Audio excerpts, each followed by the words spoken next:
49ers, Texans. That means we're talking about Trey Lance.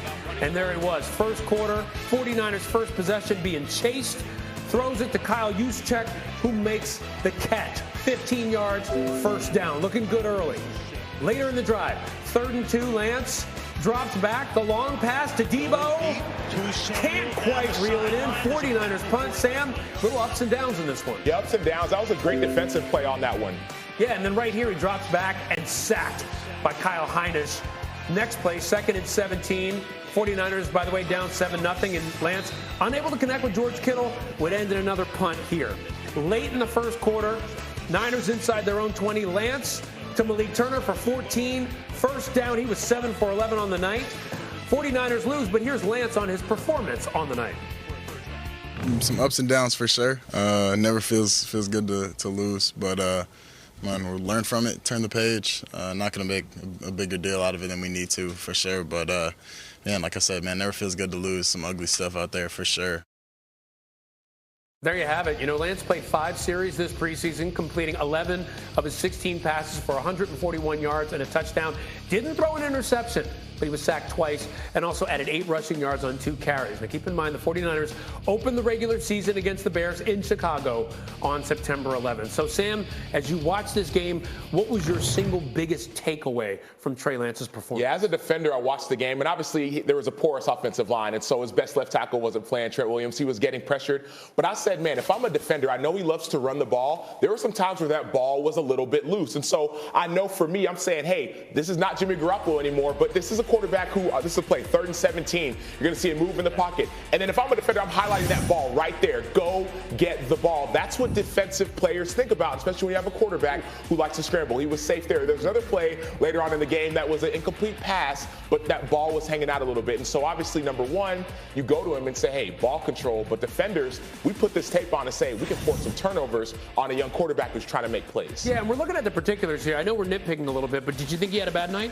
I didn't think he had a bad night. It wasn't overly impressive. It wasn't anything to write home about. There were a couple throws that I'm sure he wish he had back. But it's hard to judge when he was getting pressured nearly, almost every play. It's a good point. Jeff, you have some plays too. What did you see last night from Lance that you'd like to see improve? Honestly, this is exactly what I expected, right? He's going to have some good days and bad days. This is a guy who's thrown 389 passes in college and the pros, y'all. Watch this. He's breaking outside. He's getting towards the sideline. He throws it in the dirt. Like, he's going to want that one back, right? He goes back and watches film. He'd like to put that on the receiver. Puts a ball up and again. Sam talked about it, said it best. A good defensive play, but when you got that kind of coverage, you're hoping Samuel comes down with that ball. And then this miss to Kittle as he's running a little short out right there. You got to hit that one, right? I mean, that right there is bread and butter type plays that you're going to go back as a quarterback and go, man, I wish I had that back. I need to be better on those plays. But to Trey Lance in totality, 49ers fans are going to have to expect these type of games. This guy has not played a lot of football, again, even in college, pros, 389 passes. He'll throw more than that this season, right? So there's going to be some ups and downs. This has to be expected from him. Again, I'm glad he said what he said. It was not a particularly good night. It wasn't a horrible night. He wasn't turning the ball over. Again, I'm with Sam. He needs to protect the football. But here's the thing that defenses aren't playing right now that's going to change a little bit in the regular season. That 3rd and 2 in the preseason, you're not letting that quarterback run it. You're not risking him getting hurt to last night. In the regular season, you are risking that. So there's a little more on your plate as a defense and expectation. And the other thing, Jerry Hughes, you're seeing him right here, was in the backfield all night. I mean, he camped out and created chaos. So I can't imagine that Trey Lance ever felt comfortable in that game anyway. Yeah, it could make it interesting. Could we see a different Trey Lance once the regular season starts? So, Jeremy, what are you hearing about Lance's progress so far? Yeah, when I talk to people around the league, Ryan, it's a common theme that the 49ers could be less efficient with Trey Lance early on, but more explosive, bigger plays. He can throw the deep ball. He can run. You saw that in the first preseason game. This one, not so much. So when the explosion's not there, it doesn't look great. So there are concerns about his accuracy, but I'm told he has improved that over the last 8 months. Just didn't show up in a big way last night. Yeah, and that's exactly what Kyle Shanahan wanted, right? The idea was get that explosive talent in there. Very different look from what he had with Jimmy Garoppolo. For brawl in Cincy, the Rams and Bengals swinging helmets at joint practice with Aaron Donald in the middle of it. Should he be suspended?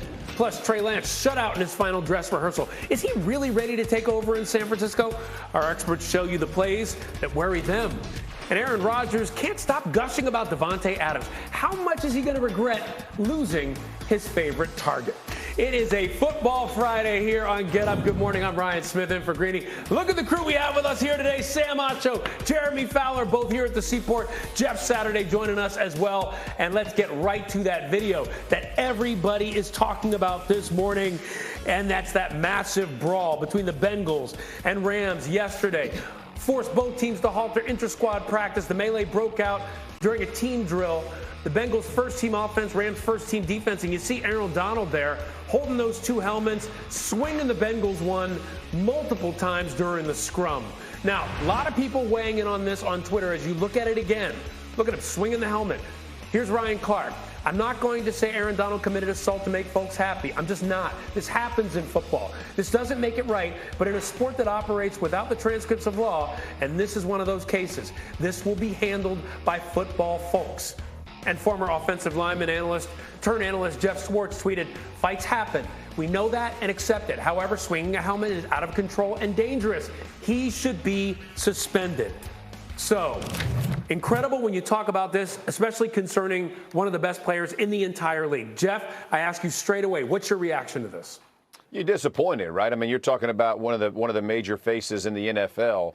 You hate to see it happen, but it does happen. And I'm more of RC side here. Like this happens in football. I mean, I'd be lying if I said that's the first time I've seen a helmet taken off of somebody and swung at somebody. You hate that it's been videoed and it's going around and making this way around, the Twitter world. But the truth is that things like this happen, and it will be handled internally. I mean, the NFL, the way they're going to handle it, teams are going to have to deal with this when you're going against, a known opponent. You guys are battling in the heat of it, all those kinds of things. But you do hate to see it. You're disappointed in it. Listen, I played for a guy, Tony Dungy, who, if you fought on the field, he finds you like it was a game. So he used to tell us all the time, you better make sure that punch is worth it, right? You better make sure you land it or something big happens. Because if you swing on somebody, you're going to get that. At the time, it was a $15,000 fine. Because I'm going to fine you like it would be a game, because that's what we're here trying to do, prepare for games, not just practice. And so that was the way that he eliminated fighting for us.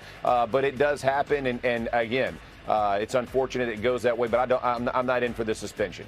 Sam, what do you think? Yeah, I'm with Jeff on this. I'm not in for a suspension as well, partly because when you go through training camp, they talk about this being the last period of training camp, joint practices. You're going against guys over and over. Emotions and tension is at an all-time high. Is it ever called for to swing a helmet? Absolutely not.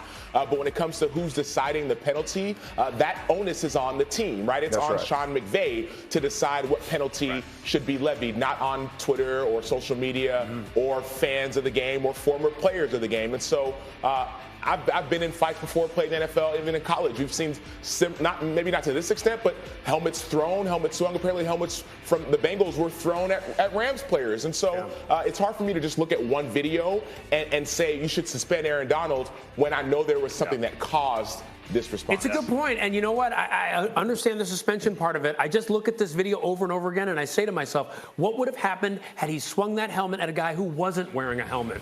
And that caused major damage. Right. We would be having a very different discussion this morning. Jeremy, what are all the tentacles of all this moving forward? Yeah, just checked in on this with a source, was told that clubs are responsible for overseeing the conduct among players at joint practices. So there's really nothing coming from the league right now. It's up to the team, as we talked about. I checked with the Rams. I'm told they are going to review this. They have the tape of it. They'll take a hard look at that, put it in slow motion, see exactly what happened. They'll have some conversations in-house.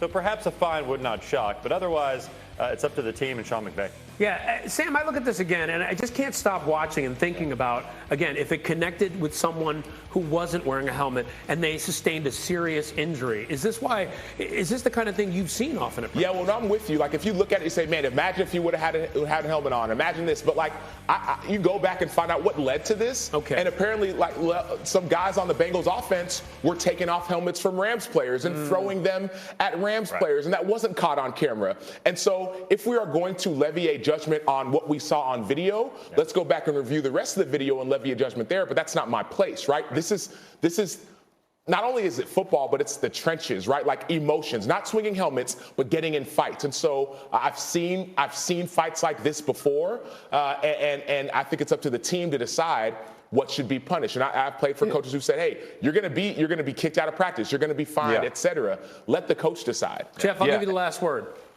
Yeah, let me just say this. And Sam makes a great point. Most of the time, I was just at the joint practice between the Colts and the Detroit Lions last week. Most of the time, the coaches get together and they beat their chest about this. We do not want fights. We don't want we don't want any kind of skirmish to come up. Like, make sure that we're keeping our emotions in check. So everybody's doing everything they can. To Sam's point, obviously this thing got completely out of control. You hate to see it. But again, when we're talking about suspending a player outside of a practice, this has to come from the team. This is not an NFL. This is not a game. Somebody had a phone or somebody's recording this, and so it's going. But we don't see what's happening before. We don't see. So it becomes very difficult for teams to handle this. Obviously, again, it's a black eye for the league. You don't ever want to see your best of your best doing this. And I'm sure Aaron Donald's not proud of what he did. He reacted in emotion. He did things he probably is not proud of. But at the end of the day, they're going to have to deal with that in-house. Yeah, it'll be interesting to see what he has to say about this when he probably speaks about it in the very near future. All right, so let's go from that fight to the game of